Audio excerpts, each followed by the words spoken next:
عندنا كما قص فكرة دولة الصومالية دولة martigelinaysa ciidamada ay tahay dowladda qaraarka iskale.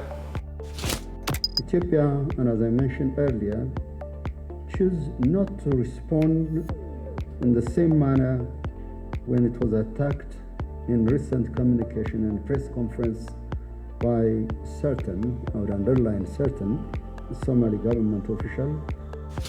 No country, I underline that, no country should stay beyond its mandate when the Somali government or federal member states ask them to leave the Somali territory.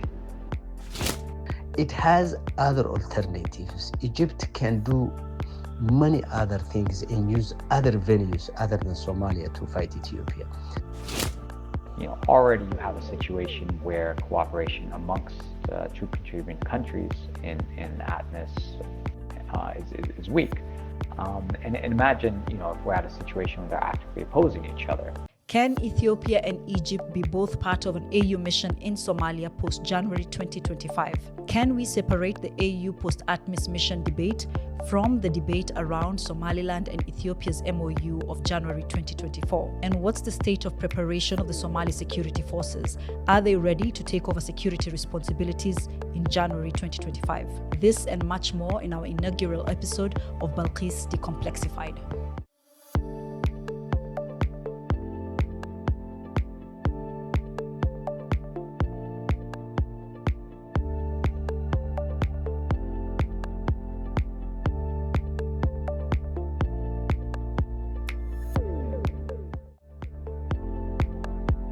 Welcome to this first episode of Balqiis De-Complexified. I'm Samira Guide, a regional security analyst based in Mogadishu working on the Horn of Africa. I have been working on the Somali security sector over the past decade and in Kenya before that. And from that vantage point, I've managed to get an intricate understanding of most things, peace and security in the Horn of Africa. So what is Balqiis De-Complexified?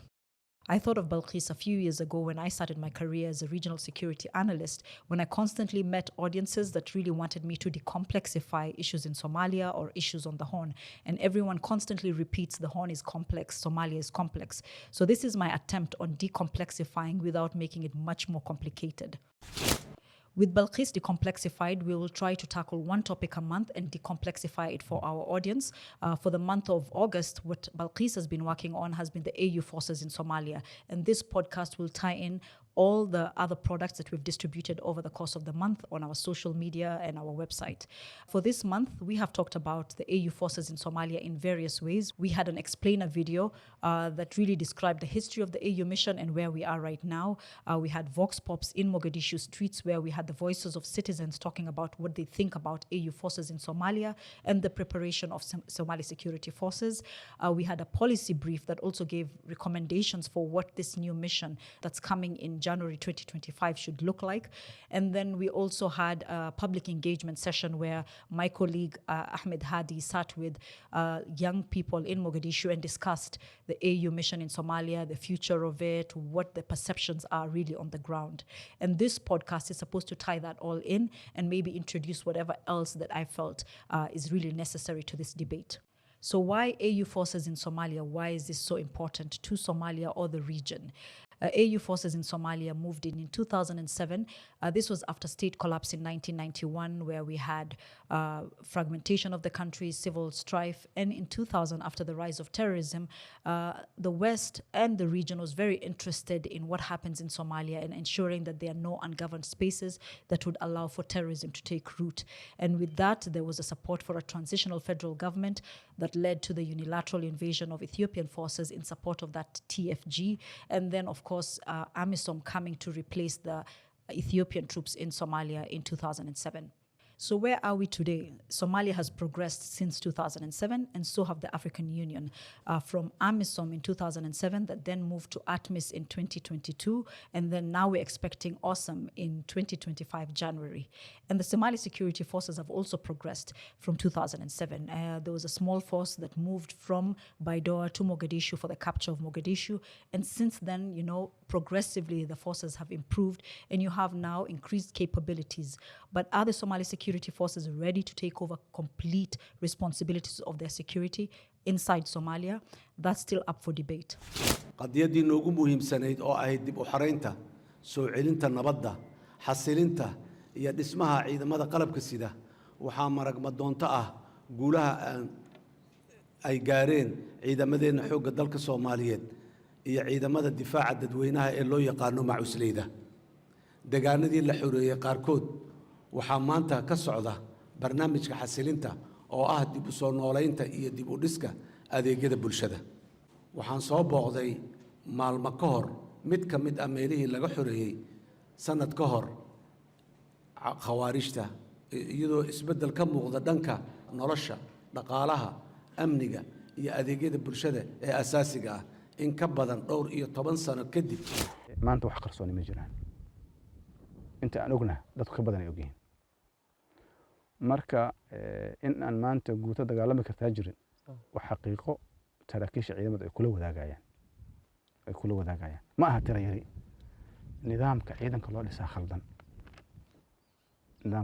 dhisaa khaldan marka ugu yaraan madaxda in la maqashiyo dadku inay wax og yihiin waxay keenayaan inay isi saxdo waa hadal laga yaabo qofka mas-uulka inuu xanuujiyo laakiin inuu xanuujiyo waa loogu talagalay maxaa loogu talagalay inuu isi saxo waxay annagoo dhan khatar ku jirna hadday ciidanka kala daateen oon dib loo hagaajinaynin oo inta aragto la fadhiyo oo maanta guuto dagaalami karta aysan jirin oo haddana noogala dhigo wax kasta inay fiican yihiin annaguna aan rumaysano maxaa dhacaya markaas.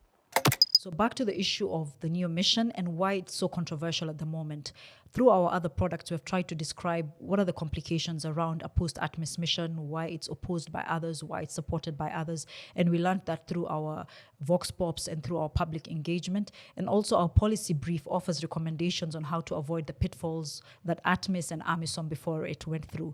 But there's two issues that really stand on the table to date and haven't been really well deliberated and are causing all the furor.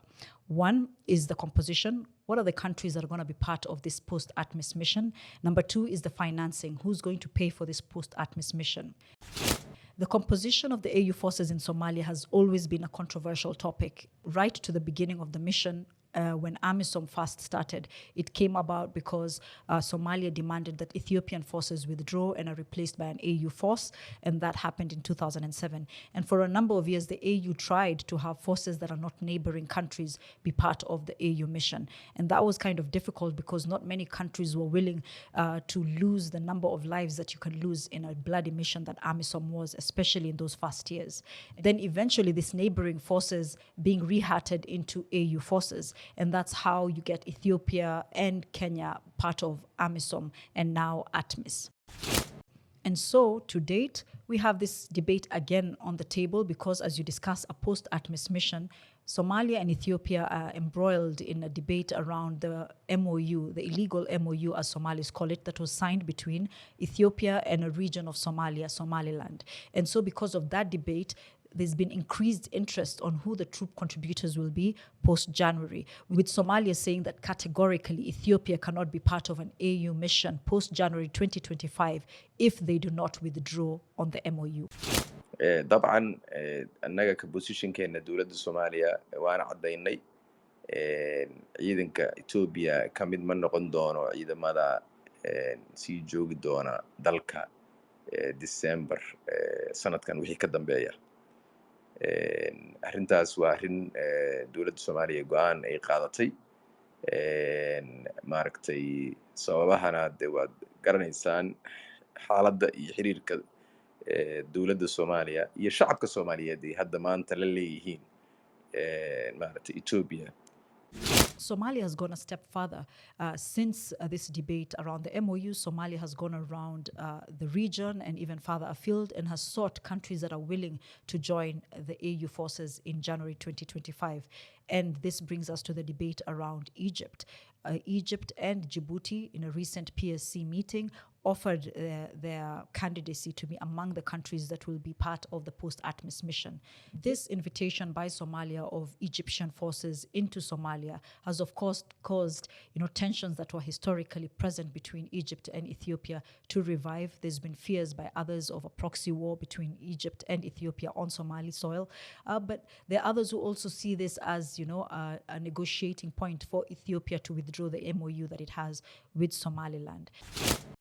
The fears around Egypt invading Ethiopia is very premature and a base for Prime Minister Abiy's populist position and kind of rally his country, because as Field Marshal Burhanu Jula, who is the chief of staff of the Ethiopian National Defense Force, said recently while he was speaking at Jijiga during the commemoration of the battle sites in the 1977 Ogaden War. He basically said that Egypt is their traditional enemy and they will be ready to fight Egypt in the Ogaden as well as inside Somalia. This contributes to the complexities around a post-ATMIS mission in Somalia, and the question that we ask, can Ethiopia and Egypt be both part of a post-ATMIS mission in Somalia? Is this possible? Can they coexist in Somalia without causing, a proxy war or other fears that others are alluding to? Even in the normal situation, this would be difficult to imagine, given the historic animosities between Ethiopia and Egypt. Already you have a situation where cooperation amongst troop contributing countries in ATMIS is weak. And imagine, if we're at a situation where they're actively opposing each other. I think we had some parallel to this in Jubaland between Kenya and Ethiopia during the 2019 elections there, which very nearly led to a clash between those forces. But I think the tensions are even higher with the wider sort of geopolitics that are ongoing between Egypt and Ethiopia right now. So if you did have them both in the mission, there's a risk, not just that they don't work together, but then there's also a risk that they actively undermine each other. And part of that depends on how close proximity they would be and the structure of the mission. If the current situation continues and Ethiopia stays on course to violate Somalia's territorial integrity and sovereignty by sticking with the MOU that it signed with the breakaway state of Somalia, there is no conversation to be had around this issue. You cannot have somebody to undermine your country, but at the same time claim at the international forums and with the international expense that they are securing the very existence of your country. No, they cannot coexist. Actually, Ethiopia should not, and I will underline that, should not be even included in the discussion in the post-ATMIS mission for Somalia. And what would happen if Somalia determines that Ethiopia can no longer be part of an AU mission? Is Somalia able to take care of the security gaps that would exist if Ethiopia were to withdraw immediately? Somalia's stance on Ethiopia when it comes to be part of the next mission is certainly justified and within their rights.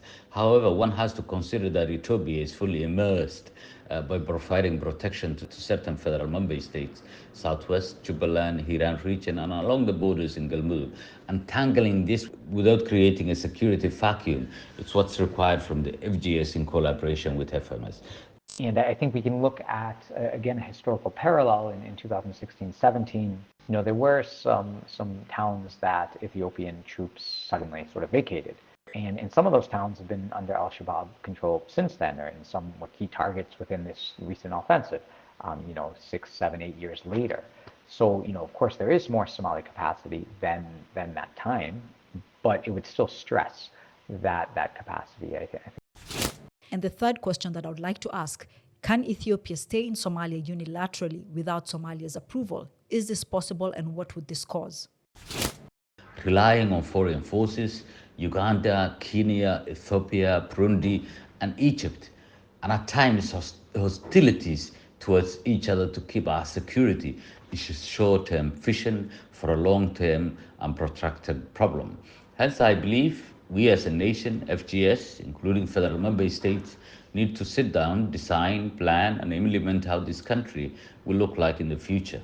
Keeping in mind, many of these nations have their own national agendas. They are not here for the sake of the Somali people. It is incumbent upon Somalia to take the responsibility of its own security. Whether that will be right now or not, I cannot tell. What I can tell is that Somalia can no longer depend on Ethiopia for its security because it has not seen any fruitful results from that. For the last 20 years, Ethiopia, of course, contributed to the security structure that Somalia had, but there is such a misgiving among Somalis, both politicians and the public at large, that Ethiopia has not been sincere about enhancing the country's security. So, of course, it's a challenge for Somalia right away to completely replace the entire foreign troops and guarantee its security, but there is no other alternative except Somalia to grow up and take the responsibility now. I think this gets us to a worst case scenario because it creates all sorts of questions and risks and is almost unprecedented in a way. You know, if you didn't have Somali assent, of course that is a violation of Somali sovereignty. You know, Ethiopia could claim they're defending its own security. They could claim that they're by local invitation, but of course that's not the seat of the national government. But they could even just roll back to parts of their border, but maybe not fully across this as well. But I think, you know, at some level this would divide Somalia. You know, we're already seeing that playing out in the politics at some level. You have the risk of miscalculation or sort of small incident blowing out of proportion. You know, I think this you know, could fragment Somalia at a time when politics are already quite fragile and risk devolving into some sort of conflict that distracts from Al-Shabaab as well. And so I think, you know, all efforts should be, you know, you have a couple months before this transition in these missions, you know, all efforts should be in trying to come to some sort of resolution in terms of what the security posture would be on January 1st, 2025. So on financing, this is equally controversial but not well understood or well debated by many. And the reason why it's so controversial is the mission throughout the years has gone through, you know, a metamorphosis of how it's funded. And it comes through a series of partnerships with international partners. First, for stipends, the AU forces are funded by the EU. For logistical support, the UN pays for this through assessed funds. And then there's bilateral partnerships with countries that offer support, training to AU forces. And through this three-legged stool, the AU forces have existed in Somalia. The reason it's controversial at the moment is the EU has been categorical as well about funding this post-ATMIS mission, and they have said they will have no more money 1st January 2025. And this has led to a debate on how to raise this financing, and there's been a bit of pushback from various partners. The AU and the UN finally agreed on a model with which they can finance AU support missions in Africa. And this model is through UN Resolution 2719 that proposes that the UN, through assessed funds, will pay for 75% of peace support missions in Africa, and then the AU comes up with 25%. The Somali government and the African Union have agreed that the modality with which they will fund this post-ATMIS mission is through this resolution 2719, and this is their proposal on the table. But this has faced a lot of opposition from some members of the Security Council. And the reasons behind this that I'm hearing is, one, that this would lead to some comfort on the part of the AU and the Somali government, and this mission might be long-winded. Another reason that I hear opposition to this is also that this modality has not been tested on another mission, and it would be wrong to start it on this post-ATMIS mission. So there's quite a bit of reasons why some members of the Security Council are opposing it. But from the AU perspective and the Somali perspective, there's a fear that January 2025 will come and there will be no agreement on the financing. And this would put at risk not just Somalia's security, but regional security. Finally, to wrap up today's show, I would like to give my take on both these issues. Number one, on the composition. post-ATMIS mission without Ethiopia might be complicated, but it could be a reality. And if that reality is to be, comfortable for Somalis and for all actors on the ground, I think it's high time that Somali forces started to support the communities that live along the Ethiopian border. For a long time, these communities have lived with Ethiopian forces without any federal or regional forces in support of them. And because of that, there's a dependency. And to kill this dependency or to move past this dependency, we will need the federal government and the federal member states to really invest in securing those communities so that they can wean off this dependency. On the second aspect of composition, can Ethiopian forces and Egyptian forces coexist in an AU mission in Somalia? It might seem complicated, but it's possible. It's up to the AU to deconflict their interests. I believe the Egyptian forces are already part of the ATMIS mission. They are at the force headquarters providing medical service and engineering.